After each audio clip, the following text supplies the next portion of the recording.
Assalamualaikum warahmatullahi wabarakatuh. Jumpa lagi dengan podcast Kesengsem MTS Negeri 4 Banyuwangi edisi Ramadan bersama saya Iir Wazira.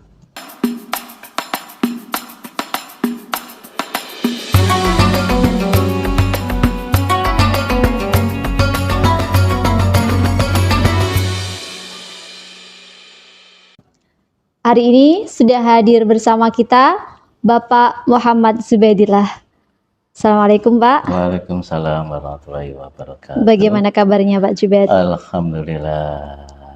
Oke, sehat nggih Pak? Sehat, harus tetap Alhamdulillah. sehat, insyaallah. Oke, Pak Jubaid, hari ini kita akan berbincang tentang malam nuzul Quran. Seru nih Pak, nuzul Quran, iya, turunnya Al-Quran. Oke, Betul. bisa dijelaskan nih Pak tentang nuzul Quran, Pak? Nah ini nanti yang jelas kita sharing ya. Nggih. Yang jelas kita ngomong lah. Iya. Nah sambil nyantai kan, Iya, nggih. sambil nunggu kita untuk Berbuka. Nggih. Ya. Baik, untuk nuzul Quran adalah peristiwa turunnya Al-Quran. Yang bertepatan dengan tanggal 17 Ramadan. Oke. Nah ini peristiwa ini yang terjadi pada kenabian Nabi Muhammad SAW, kenabian yang ke-41 tahun usia beliau. Usianya di usia 41 tahun. Usianya di 41 tahun. Nggih. Dan peristiwanya adalah di Gua Hira. Ketika beliau bertahanus. Nggih. Tahanus artinya kan menyendiri. Nah kita itu datanglah malaikat Jibril. Tiba-tiba pas menyendiri didatangi malaikat Jibril, kaget tuh. Kan kaget. Kemudian malaikat Jibril mengatakan, "Iqra bismi rabbikal ladzi khalaq. Khalaqal insana min 'alaq. Iqra wa rabbukal akramul ladzi 'allamal bil qalam." Nabi Muhammad ketika itu bingung. Iqra ya Muhammad. Gemetar beliau, takut karena ini siapa? Pertama kali didatangi malaikat Jibril itu ya, Pak ya. Kemudian Nabi Jibril mengatakan bahwa beliau adalah utusan Allah. Nah di situ itu maka pada malam itu adalah termasuk juga malam Lailatul Qadar. Malam yang 1000 bulan yang diturunkannya adalah Al-Quran. Wahyu yang pertama itu surat Al-Alaq. Berarti ketika malam nuzul Quran malam 17 itu pertama kali turunnya wahyu ya Pak ya. Betul. Yang Al-Alaq Iqra itu tadi. Betul. Nggih. Ketika turunnya pertama itu kan Nabi kaget tuh. Siapa belum pernah kan sebelumnya. Iya. Berarti itu pertama kali Nabi bertemu dengan malaikat Jibril, Masya Allah. Mungkin anak-anak selama ini kan belum tahu. Nggih. Padahal ketika di kelas 7 sudah diterangkan oleh gurunya tentang malaikat-malaikat, tentang tugas-tugasnya. Nah, tugasnya malaikat Jibril adalah menyampaikan wahyu seperti itu. Nah, ini termasuk yang pertama kali malaikat Jibril ditugaskan oleh Allah menyampaikan wahyu pertama yaitu surat Al-Alaq. Iqra itu yang pertama kali disampaikan aja sudah Iqra, bacalah. Jadi disuruh membaca. Kalau artinya ini sebenarnya universal membaca. Ya. Tidak harus membaca secara letterlek. Bacalah. Itu maknanya luas sekali. Bisa menjadi membaca dengan ayat-ayat kauniyah. Apa ayat kauniyah itu? Ayat-ayat yang? Itu bagaimana kauniyah? Yang bagaimana ini Pak? Bingung nanti yang baca. Nah, itu ayat-ayat kauniyah, ayat-ayat mutasya. Artinya bahwa kita membaca alam semesta itu juga membaca itu. Iqra, bacalah wahai Muhammad. Nah dikatakan di dalam pendidikan saat ini adalah anak-anak disuruh membaca. Belajar membaca. Khususnya anak-anak MTS 4, kami mengimbau lah, tolong jangan malas dalam belajar. Jangan malas dalam belajar. Karena yang pertama aja sudah disuruh membaca. Disuruh membaca. Iqra. Harus lebih giat dalam membaca. Karena apa? Membaca adalah pintunya ilmu. Nah, di situ. Membaca jadi ini jendela dunia. Seperti itu. Makanya kami sebagai pendidik khususnya yang ada di MTSN ini, kita selalu menghimbau kepada anak-anak, tolonglah lupakan dulu HP sejenak, Ya. terus ambillah buku Oke. untuk membaca. Membaca ya Di Pak situ ya. adalah kamu akan melihat dunia. Oke. Ataupun misalkan kamu melihat HP, tapi tolong jangan HP yang lain. Yang nanti yang di scroll hanya TikTok, short, atau Shopee, atau mungkin bisa lagi ada yang main game gitu. Tolonglah yang lebih kreatif. Di situ banyak sekali itu apa saja kita bisa cari di Mbah Google. Banyak ya? Banyak. Cuma yang tidak ada di Mbah Google adalah karakter. Iya. Karakter yang tidak ada. Iya, benar. Seorang guru bisa mendidik murid-muridnya. Mungkin selama ini kiblatnya dari anak-anak itu bukan dari seorang guru untuk materi pelajarannya, untuk segi ilmunya, bahan ilmunya. Tetapi anak-anak kiblatnya pada Mbah Google. Kadang ketika guru menerangkan, dilihat di Google-nya sama apa enggak. Ini kadang kita juga apa ya? Dibandingkan kita harus lebih kreatif lagi juga belajar juga. Karena apa? Guru itu juga harus kita sama-sama belajar juga. Memang banyak lah, kita senang anak itu lebih pandai daripada guru, itu benar. Senang sekali. Kenapa guru dikatakan lebih pandai? Bukan lebih pandai, karena lebih dulu tahu daripada siswanya. Banyak anak yang cerdas itu, cuman kadang kita melihatnya mereka belum maksimal dalam menggali potensial yang ada pada dirinya. Oleh karena itu kuncinya adalah belajar dan belajar. Kuncinya membaca.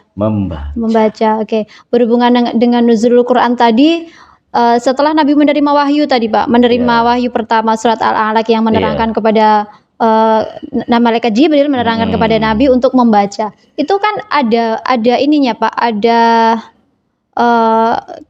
ketika Nabi menerima wahyu tuh, beliau kan menggigil gitu nggih. Itu efeknya gitu atau gimana itu? Ya insya Allah itu adalah karena takut ya. Kagetnya itu tadi ya. Tidak pernah ketemu siapa-siapa.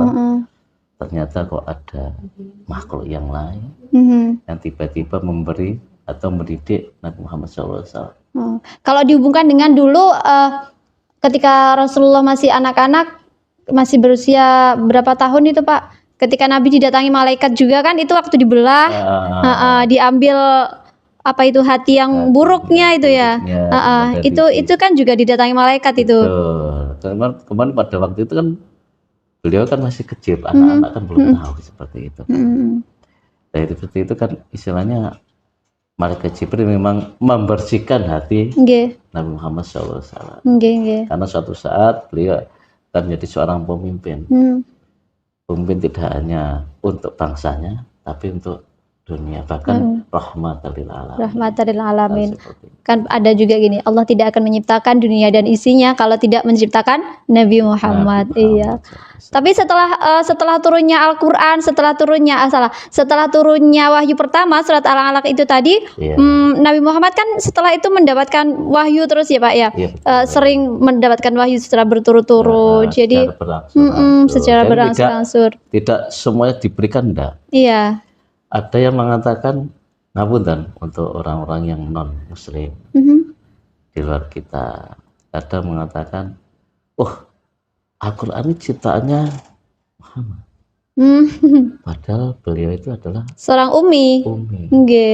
Tidak bisa membaca. Artinya bukan masalah bodoh, tapi tidak bisa membaca. Iya. Tapi beliau itu cerdas, fatona. Seperti itu. Iya. Ini adalah termasuk apa? Artinya itu membentengi yang pemimpinan yang notabene tidak sesuai dengan yang selama kita pahami. Kalau semisal mereka mengatakan bahwa Al-Quran adalah ciptaan Muhammad, itu kayaknya karena belum tahu isinya, karena Pak. belum tahu juga.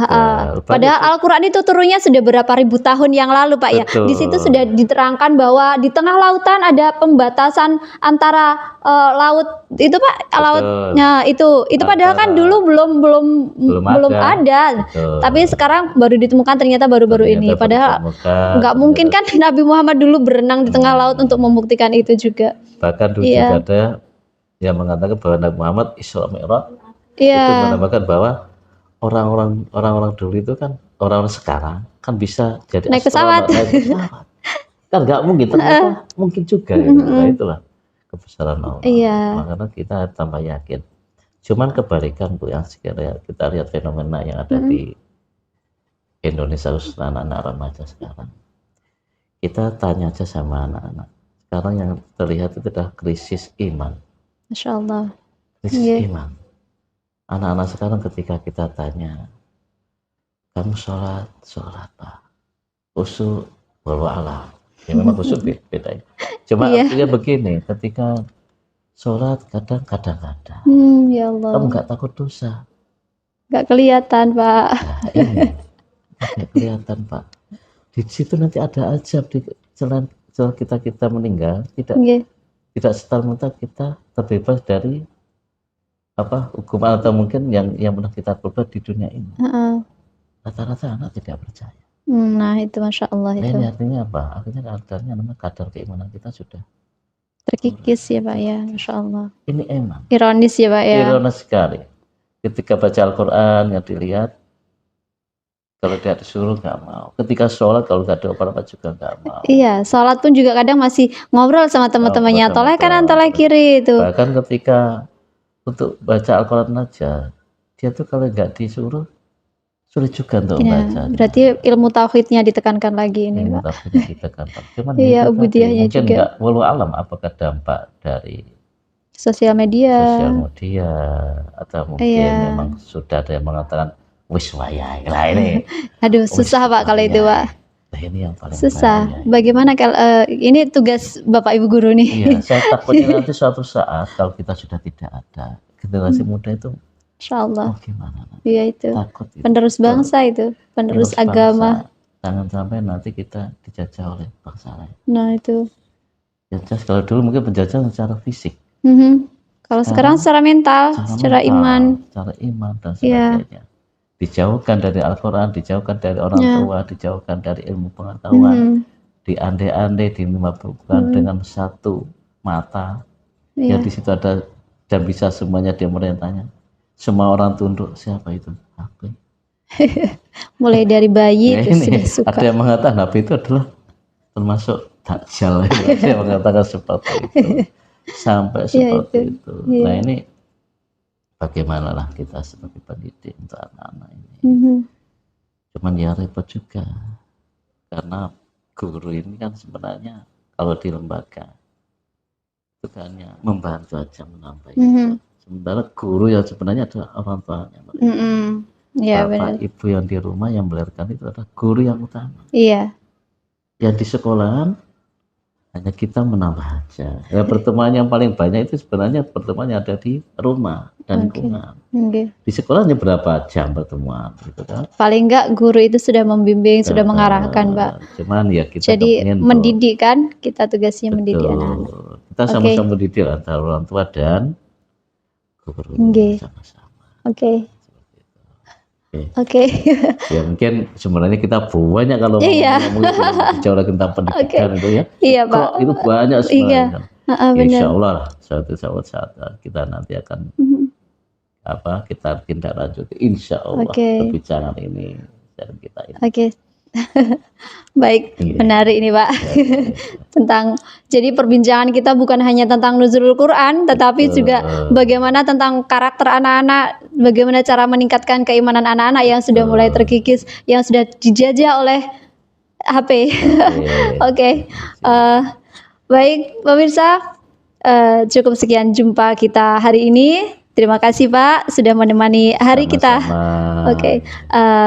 Baik pemirsa, saya mohon undur diri. Assalamualaikum warahmatullahi wabarakatuh. Waalaikumsalam warahmatullahi wabarakatuh.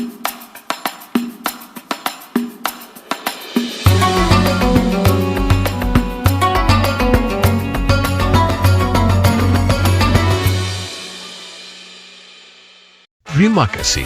Baru saja Anda menyaksikan podcast Kesengsem MTS Negeri 4 Banyuwangi, edisi Ramadan.